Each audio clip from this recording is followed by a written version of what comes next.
Deyirsən nəyim var xəyallanırsan. Deyirsən nəyim var xəyallanırsan. Qulaq az vətəndə gör bir nəyim var.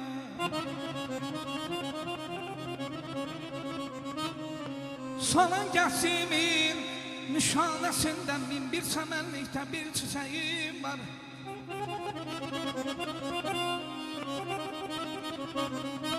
Beraber ağlayak gələk mələklər, təbiət zinəti günəşdən gözəl.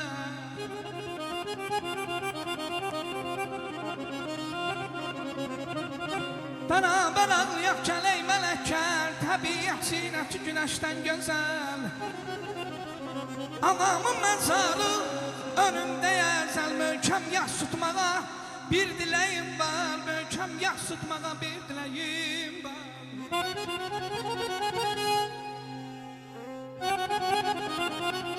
Allah Şair Səfərə rəhmət eləsin. Şair Səfər yazdı ki, Məhəmməd oxuduğu da Şair Səfərdəndir, biz də Şair Səfərdənliyək. Ürəyim səbr eylə, insafın olsun. Görəm bu azardan sağalacağımı. Balalar körpədir, arzularım var, onları böyütməyi bacaracağımı? Deyirəm, anadan olmayaydım kaş. Köçdü ata-anam o bircə qardaş.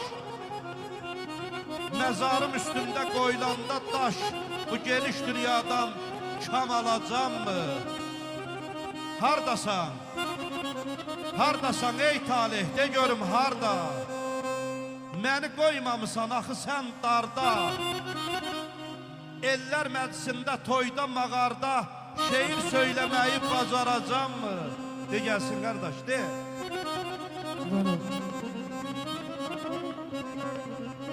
Ay qayqanın üstündə kəsəm toğlunu, tələkəmə yuxası ağdaşınını. Qocaman vaxtında qaraçı yolunu zildən oxutmağa bir diləyim var. Kimsəsiz, vətənsiz sayma səfəri.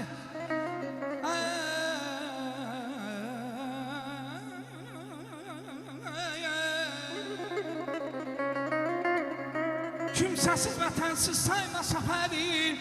Çoxdur arzulayan daim səfəri. Ölsən yal torpaqda qoyma səfəri. Ay cinnidə ölməyə, vətəndə ölməyə bir diləyim var.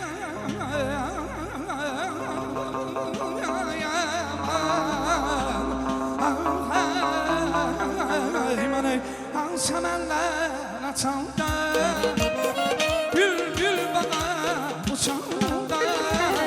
Yan səmənlər açanda bülbül bana uçanda.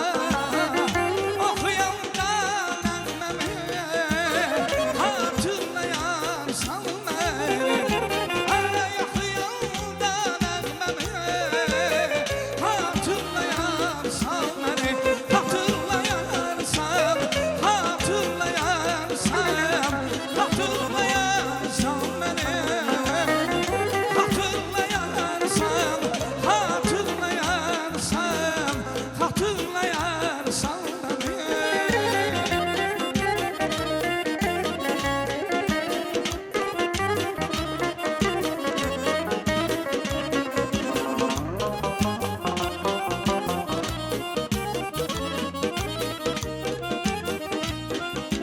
Ha